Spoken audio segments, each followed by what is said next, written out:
ಸ್ನೇಹಿತರೆ, ಮೀಡಿಯಾ ಮಾಸ್ಟರ್ಸ್ಗೆ ಸ್ವಾಗತ ಸುಸ್ವಾಗತ. ಗೆಳೆಯರೆ, ಭಾರತ ತನ್ನ ವಾಯುಪಡೆಯನ್ನು ಮತ್ತಷ್ಟು ಬಲಿಷ್ಠಗೊಳಿಸ್ಕೋಬೇಕು. ಸದ್ಯಕ್ಕೆ ನಮ್ಮ ಶತ್ರು ದೇಶಗಳು 5ನೇ ತಲೆಮಾರಿನ ಯುದ್ಧ ವಿಮಾನಗಳನ್ನ, ಬಾಂಬರ್ಗಳನ್ನ ತಯಾರು ಮಾಡಿಕೊಂಡು 6ನೇ ತಲೆಮಾರಿನ ಕಡೆಗೆ ಗಮನ ಹರಿಸ್ತಾ ಇದ್ರು ಕೂಡ ನಮ್ಮ ಬಳಿ ಇನ್ನೂ 5ನೇ ತಲೆಮಾರಿನ ಯುದ್ಧ ವಿಮಾನಗಳು ಇಲ್ಲ. ವಾಯುಪಡೆಗೆ ಬೇಕಾದ ಯುದ್ಧ ವಿಮಾನಗಳ ತಯಾರಿಗೆ ಆದೇಶ ಕೊಟ್ಟು 10 ವರ್ಷಗಳಾದರೂ ಇನ್ನೂ ಬೇಕಾದಷ್ಟು ಯುದ್ಧ ವಿಮಾನಗಳು ವಾಯುಪಡೆಯನ್ನು ತಲುಪೇ ಇಲ್ಲ. ನಮ್ಮಲ್ಲಿ ವಿದೇಶಗಳಿಂದ ಯುದ್ಧ ವಿಮಾನಗಳನ್ನು ಖರೀದಿ ಮಾಡೋದಕ್ಕೆ 108 ವಿಘ್ನಗಳು. ಸ್ವದೇಶಿ ಯುದ್ಧ ವಿಮಾನ ತಯಾರಿಯ ಜವಾಬ್ದಾರಿ ಹೊತ್ತ HAL ಸರ್ಕಾರಿ ಕಾರ್ಖಾನೆ. ಹೀಗಾಗಿ ಅಲ್ಲಿ ಕೆಲಸಗಳು ಕೂಡ ಸರ್ಕಾರಿ ವೇಗದಲ್ಲೇ ನಡೆಯುತ್ತವೆ. ಸೊ ಈ ವಿಳಂಬ ಹಾಗೂ ನಿರಾಸೆಯನ್ನು ಹೊಡೆದೋಡಿಸೋ ನಿಟ್ಟಲ್ಲಿ ಯುದ್ಧ ವಿಮಾನ ತಯಾರಿಕಾ ಕ್ಷೇತ್ರಕ್ಕೆ ಖಾಸಗಿ ಕಂಪನಿಗಳಿಗೂ ಪ್ರವೇಶ ಕೊಡೋ ಬಗ್ಗೆ ಭಾರತ ಸರ್ಕಾರ ಯೋಚನೆ ಮಾಡ್ತಾ ಇದೆ. ಟಾಟಾ, ಮಹೇಂದ್ರ, ಕಲ್ಯಾಣಿ ಸೇರಿದ ಹಾಗೆ ಭಾರತದಲ್ಲಿನ ಸಾಕಷ್ಟು ಖಾಸಗಿ ಏರೋಸ್ಪೇಸ್ ಕಂಪನಿಗಳು ಕೂಡ ಭಾರತೀಯ ವಾಯುಪಡೆಗೆ, ನೌಕಾಪಡೆಗೆ ಅಗತ್ಯವಿರುವ ಯುದ್ಧ ವಿಮಾನಗಳನ್ನು ತಯಾರು ಮಾಡುವ ಸಾಧ್ಯತೆಗಳು ಈಗ ನಿಚ್ಚಳವಾಗಿ ಕಾಣ್ತಾ ಇವೆ. ಈ ಕ್ಷೇತ್ರಕ್ಕೆ ಖಾಸಗಿ ವಲಯ ಕಾಲಿಟ್ರೆ HAL ಮೇಲಿನ ಹೊರೆ ಒಂದಷ್ಟರ ಮಟ್ಟಿಗೆ ಕಡಿಮೆ ಆಗುತ್ತಾ? ಸದ್ಯಕ್ಕೆ ಭಾರತೀಯ ವಾಯುಪಡೆಗೆ ಪ್ರತಿ ವರ್ಷ ಎಷ್ಟು ಯುದ್ಧ ವಿಮಾನಗಳನ್ನು ಪೂರೈಕೆ ಮಾಡಬೇಕು, ಈಗ ತಯಾರಾಗ್ತಾ ಇರೋ ಯುದ್ಧ ವಿಮಾನಗಳು ಎಷ್ಟು ಅನ್ನೋದ್ರ ಬಗ್ಗೆ ಒಂದಷ್ಟು ಮಾಹಿತಿಯನ್ನು ನಾವಿಲ್ಲಿ ನೋಡೋಣ.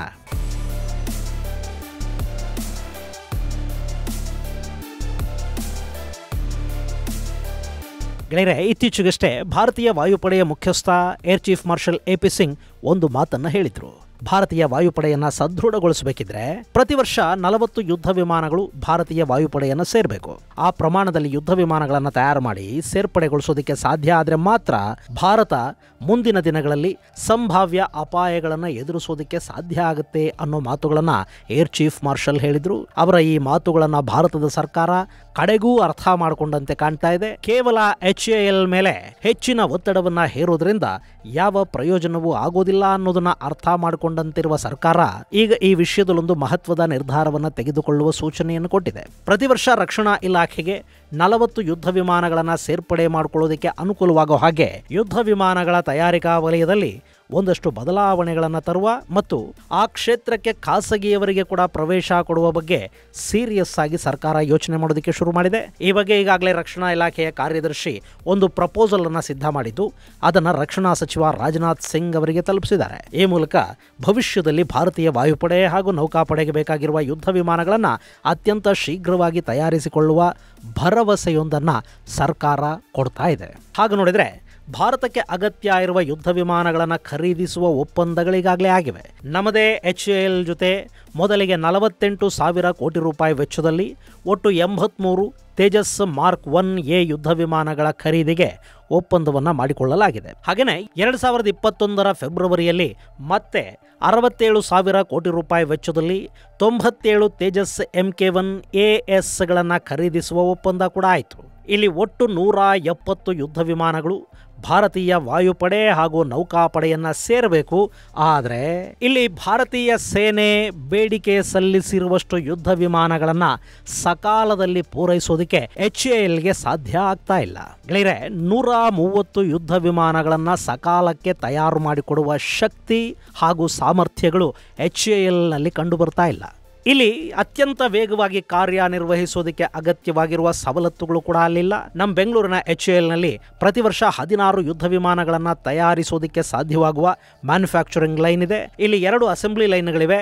ಪ್ರತಿ ಲೈನ್ನಲ್ಲೂ 8 ಯುದ್ಧ ವಿಮಾನಗಳನ್ನು ತಯಾರು ಮಾಡೋದಕ್ಕೆ ಸಾಧ್ಯ ಆಗುತ್ತೆ. ಆದರೆ ಅದು ಕೂಡ ಪೂರ್ಣ ಪ್ರಮಾಣದಲ್ಲಿ ಬಳಕೆ ಆಗ್ತಾ ಇಲ್ಲ. ಅಲ್ಲಿ ನಿರೀಕ್ಷಿತ ಪ್ರಮಾಣದಲ್ಲಿ ಯುದ್ಧ ವಿಮಾನಗಳ ತಯಾರಿ ನಡೀತಿಲ್ಲ ಅನ್ನೋ ಮಾಹಿತಿಗಳು ಹೊರಬೀಳ್ತಾ ಇವೆ. ಇನ್ನು ತೇಜಸ್ ಯುದ್ಧ ವಿಮಾನದ ಪ್ರೊಡಕ್ಷನ್ ಅನ್ನು ಹೆಚ್ಚು ಮಾಡೋದು ಹಾಗೂ ನಿಗದಿತ ಸಮಯಕ್ಕೆ ಸರಿಯಾಗಿ ವಾಯುಪಡೆ ಹಾಗೂ ನೌಕಾಪಡೆಗಳಿಗೆ ಯುದ್ಧ ವಿಮಾನಗಳನ್ನು ಕೊಡೋದಕ್ಕೆ HAL ತನ್ನ ನಾಸಿಕ್ ಘಟಕದಲ್ಲಿ ಕೂಡ ಒಂದು ಅಸೆಂಬ್ಲಿ ಲೈನ್ ಅನ್ನು ಪ್ರಾರಂಭ ಮಾಡಿದೆ. ಈಗಾಗಲೇ ನಾಸಿಕಲ್ಲಿನ ಅಸೆಂಬ್ಲಿ ಲೈನ್ನಲ್ಲಿ ತೇಜಸ್ ಯುದ್ಧ ವಿಮಾನಗಳ ತಯಾರಿ ಶುರುವಾಗಿದೆ.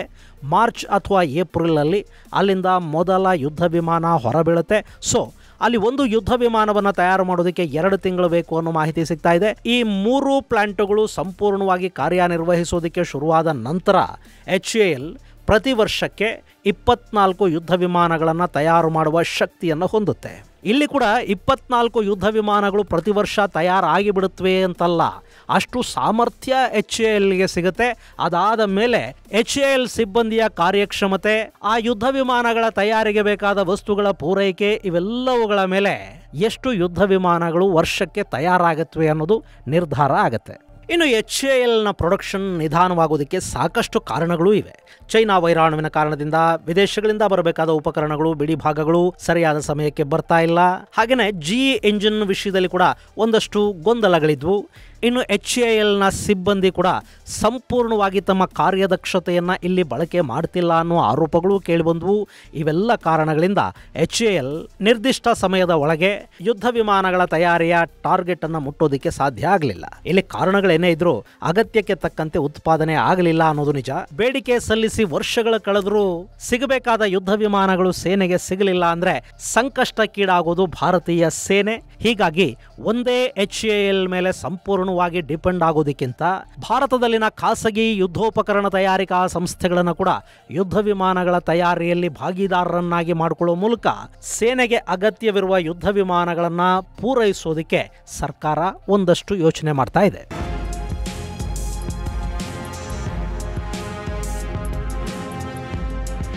ಗೆಳೆಯರೆ, ಇಲ್ಲಿ ಖಾಸಗಿ ಕಂಪನಿಗಳು ಅಂದರೆ ವಿದೇಶಿ ಕಂಪನಿಗಳಲ್ಲ. ಬದಲಾಗಿ ನಮ್ಮಲ್ಲೇ ಇರುವ ಟಾಟಾ, ಮಹೇಂದ್ರ, ಕಲ್ಯಾಣಿ ಮುಂತಾದ ಒಂದಷ್ಟು ಏರೋಸ್ಪೇಸ್ ಕಂಪನಿಗಳು ಈ ಯುದ್ಧ ವಿಮಾನಗಳನ್ನು ತಯಾರು ಮಾಡಬಹುದಾ ಅನ್ನೋದ್ರ ಬಗ್ಗೆ ಮಾಹಿತಿಯನ್ನು ಸರ್ಕಾರ ಕಲೆ ಹಾಕಿದೆ. ಈ ಮಾಹಿತಿಯ ಆಧಾರದ ಮೇಲೆ ಪ್ರತಿ ವರ್ಷ ಕಡಿಮೆ ಅಂದ್ರೂ 40 ಯುದ್ಧ ವಿಮಾನಗಳನ್ನು ತಯಾರಿಸುವ ಗುರಿಯನ್ನು ಹೊಂದಲಾಗಿದೆ. ಇನ್ನು ಈ ಬಾರಿ ಹೇಗೂ ಅಮೆರಿಕಾದಿಂದ F-35 ಯುದ್ಧ ವಿಮಾನಗಳನ್ನು ಭಾರತ ಖರೀದಿಸುವ ಸಾಧ್ಯತೆ ಇದೆ. ಇಲ್ಲಿ ಭಾರತಕ್ಕೆ ಅಗತ್ಯವಾಗಿ ಬೇಕಾಗಿರುವ 5ನೇ ತಲೆಮಾರಿನ ಯುದ್ಧ ವಿಮಾನಗಳ ಖರೀದಿಗೆ ಭಾರತದ ಮುಂದೆ 2 ಆಪ್ಷನ್ಗಳಿವೆ. ಒಂದು ಅಮೆರಿಕ ನಿರ್ಮಿತ F-35 ಆದರೆ ಮತ್ತೊಂದು ರಷ್ಯಾ ನಿರ್ಮಿತ Su-57 ಯುದ್ಧ ವಿಮಾನ. ಆದರೆ ಇಲ್ಲಿ ಭಾರತ ಈ 2ರ ಪೈಕಿ ಯಾವುದಾದರೂ ಒಂದನ್ನು ಆಯ್ಕೆ ಮಾಡಿಕೊಂಡ್ರೆ ಸರಿ ಹೋಗೋದಿಲ್ಲ. ಹೀಗಾಗಿ 2 ಯುದ್ಧ ವಿಮಾನಗಳನ್ನು ಖರೀದಿಸುವ ಬಗ್ಗೆ ಭಾರತ ಯೋಚನೆ ಮಾಡ್ತಾ ಇದೆ. ಹಾಗೇನಾದರೂ ಆದರೆ ಅಮೆರಿಕದ ಯುದ್ಧ ವಿಮಾನಗಳು ಸದ್ಯಕ್ಕೆ ಅಲ್ಲೇ ತಯಾರಾಗಿ ಭಾರತೀಯ ವಾಯುಪಡೆಯನ್ನ ಸೇರುತ್ತವೆ. ಹೀಗಾಗಿ ಭಾರತೀಯ ವಾಯುಪಡೆಗೆ ಅಮೆರಿಕದ ಯುದ್ಧ ವಿಮಾನಗಳು ಹಾಗೂ ರಷ್ಯಾದಿಂದ ಬರುವ ಒಂದಷ್ಟು ಯುದ್ಧ ವಿಮಾನಗಳು ಹೆಚ್ಚುವರಿ ಶಕ್ತಿಯನ್ನು ಒದಗಿಸುವ ಸಾಧ್ಯತೆ ಇರುತ್ತೆ. ಆದರೆ ಇದಿಷ್ಟಕ್ಕೆ ಸುಮ್ಮನಾಗುವ ಹಾಗಿಲ್ಲ. ಭಾರತೀಯ ವಾಯುಪಡೆಗೆ ಒಟ್ಟು 42 ಸ್ಕ್ವಾಡ್ರನ್ಗಳ ಅಗತ್ಯ ಇದೆ. ಸದ್ಯಕ್ಕೆ ನಮ್ಮಲ್ಲಿ 31 ಸ್ಕ್ವಾಡ್ರನ್ಗಳು ಕಾರ್ಯನಿರ್ವಹಿಸ್ತಾ ಇವೆ. ಒಂದು ಸ್ಕ್ವಾಡ್ರನ್ ನಲ್ಲಿ 16ರಿಂದ 18 ಯುದ್ಧ ವಿಮಾನಗಳಿರುತ್ತವೆ. ಇನ್ನು 11 ಸ್ಕ್ವಾಡ್ರನ್ಗಳ ಅಗತ್ಯ ಭಾರತೀಯ ವಾಯುಪಡೆಗಿದೆ. ಅಂದ್ರೆ ಭಾರತೀಯ ವಾಯುಪಡೆ ತನ್ನ ಪೂರ್ಣ ಪ್ರಮಾಣದ ಶಕ್ತಿಯನ್ನು ಹೊಂದಬೇಕು ಅಂದ್ರೆ ಅದಕ್ಕೆ 11 ಸ್ಕ್ವಾಡ್ರನ್ಗಳಷ್ಟು ಯುದ್ಧ ವಿಮಾನಗಳ ಕೊರತೆ ಅಲ್ಲಿ ಕಂಡು ಬರ್ತಾ ಇದೆ. ಅದನ್ನು ಪೂರೈಸಬೇಕಾದ ಜವಾಬ್ದಾರಿ ಭಾರತೀಯ ರಕ್ಷಣಾ ಇಲಾಖೆಯದ್ದು. ಅದಕ್ಕಾಗಿ ಆದಷ್ಟು ಬೇಗ ಯುದ್ಧ ವಿಮಾನಗಳ ತಯಾರಿಯ ಕಡೆಗೆ ಭಾರತ ಗಮನವನ್ನು ಕೊಡಬೇಕು. ನಾವು ವಿದೇಶಗಳಿಂದ ಎಷ್ಟೇ ಬಲಿಷ್ಠ ಯುದ್ಧ ವಿಮಾನಗಳನ್ನು ಖರೀದಿ ಮಾಡ್ತೀವಿ ಅಂದರೂ ಕೂಡ ನಮ್ಮ ಸೇನೆಗೆ ಅಗತ್ಯವಿರುವ ಅಷ್ಟೂ ಯುದ್ಧ ವಿಮಾನಗಳನ್ನು ವಿದೇಶಗಳಿಂದ ಖರೀದಿ ಮಾಡೋದಕ್ಕೆ ಸಾಧ್ಯ ಆಗೋದಿಲ್ಲ. ಅಷ್ಟೇ ಅಲ್ಲ, ಯುದ್ಧ ವಿಮಾನಗಳ ವಿಷಯದಲ್ಲಿ ವಿದೇಶಗಳ ಮೇಲೆ ನಿರ್ಭರಗೊಳ್ಳೋದು ಕೂಡ ಭಾರತದ ಮಟ್ಟಿಗೆ ಅಂಥ ಒಳ್ಳೆಯ ಬೆಳವಣಿಗೆ ಅಲ್ಲ. ನಾಳೆ ಭಾರತ ಯಾವುದೋ ದೇಶದ ಜೊತೆ ಯುದ್ಧ ಮಾಡಬೇಕಾದ ಸಂದರ್ಭದಲ್ಲಿ ಅಮೆರಿಕದ ಯುದ್ಧ ವಿಮಾನಗಳ ಮೇಲೋ ರಷ್ಯಾದ ಯುದ್ಧ ವಿಮಾನಗಳ ಮೇಲೋ ಸಂಪೂರ್ಣವಾಗಿ ಡಿಪೆಂಡ್ ಆಗಿ ಆ ದೇಶಗಳು ತಮ್ಮ ಯುದ್ಧ ವಿಮಾನಗಳನ್ನು ಭಾರತ ಬಳಸದ ಹಾಗೆ ಮಾಡಿಟ್ಟು ಬಿಟ್ರೆ ಭಾರತ ಸಮಸ್ಯೆಗೀಡಾಗಬೇಕಾದ ಪರಿಸ್ಥಿತಿ ನಿರ್ಮಾಣ ಆಗುತ್ತೆ. ಹೀಗಾಗಿನೇ ಆಯುಧಗಳ ವಿಷಯದಲ್ಲಿ ನಾವು ಎಷ್ಟು ಸ್ವಾವಲಂಬಿಯಾಗಿರ್ತೀವೋ ಅಷ್ಟು ಭಾರತದ ರಕ್ಷಣೆಯ ದೃಷ್ಟಿಯಿಂದ ನಾವು ಬಲಿಷ್ಠ ಅನ್ನಿಸ್ಕೊಳ್ತೀವಿ. ಆ ನಿಟ್ಟಲ್ಲಿ ಭಾರತ ಸ್ವದೇಶಿ ಯುದ್ಧ ವಿಮಾನಗಳ ತಯಾರಿಗೆ ಹೆಚ್ಚು ಆದ್ಯತೆಯನ್ನು ಕೊಡಬೇಕಾಗುತ್ತೆ. ಅದನ್ನು ಸಾಧಿಸೋದಕ್ಕೆ ಬರೀ HAL ಮೇಲೆ ಮಾತ್ರ ಆಧಾರ ಪಟ್ಟರೆ ಅದು ಸಾಧ್ಯವಾಗುವ ಮಾತಲ್ಲ. ಹೀಗಾಗಿ ಖಾಸಗಿ ಕ್ಷೇತ್ರಕ್ಕೆ ಕೂಡ ಇಲ್ಲಿ ಅವಕಾಶಗಳನ್ನು ಕೊಡಬೇಕಾಗತ್ತೆ. ಇವತ್ತು ಅಮೆರಿಕ ಕೂಡ ಯುದ್ಧ ವಿಮಾನಗಳ ತಯಾರಿಯ ಕ್ಷೇತ್ರದಲ್ಲಿ ಖಾಸಗಿ ಸಂಸ್ಥೆಗಳಿಗೆ ಪ್ರೋತ್ಸಾಹವನ್ನು ಕೊಡ್ತಾ ಇದೆ. ಮತ್ತು ಜಗತ್ತಿನ ಅತ್ಯುತ್ತಮ ಯುದ್ಧ ವಿಮಾನಗಳನ್ನು ತಯಾರು ಮಾಡುವ ಅಮೆರಿಕದ ಸಂಸ್ಥೆಗಳೇನಿವೆ ಅವೆಲ್ಲ ಕೂಡ ಖಾಸಗಿ ಯುದ್ಧ ವಿಮಾನ ಸಂಸ್ಥೆಗಳೇ. ಹೀಗಾಗಿ ಭಾರತ ಕೂಡ ಇಲ್ಲಿ ಖಾಸಗಿ ಕ್ಷೇತ್ರದ ಕಡೆಗೆ ಗಮನ ಹರಿಸ್ತಾ ಇದೆ. ಆದರೆ ಇಲ್ಲಿ ಕೂಡ ಒಂದಷ್ಟು ಎಚ್ಚರಿಕೆಗಳನ್ನು ತಗೋಬೇಕಾದ ಅಗತ್ಯ ಇರುತ್ತೆ. ಖಾಸಗಿ ಕಂಪನಿಗಳಿಗೆ ಯುದ್ಧ ವಿಮಾನಗಳನ್ನು ತಯಾರು ಮಾಡೋದಕ್ಕೆ ಆದೇಶ ಸಿಕ್ಕ ಕೂಡಲೇ ಅವರು ತಯಾರಿಯನ್ನೇನೋ ಆರಂಭ ಮಾಡ್ತಾರೆ.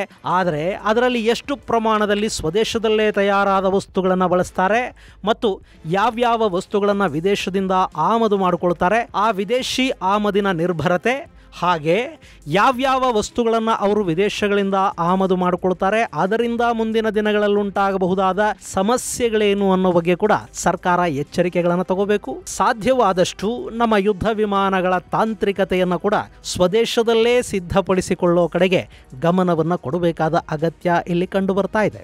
ಇದು ಗೆಳೆಯರೆ, ಭಾರತ ಪ್ರತಿ ವರ್ಷ 40 ಯುದ್ಧ ವಿಮಾನಗಳನ್ನು ತಯಾರು ಮಾಡಿಕೊಳ್ಳೋದಕ್ಕೆ ಸಿದ್ಧವಾಗ್ತಾ ಇರುವುದರ ಕುರಿತಾದ ಒಂದಷ್ಟು ಮಾಹಿತಿ.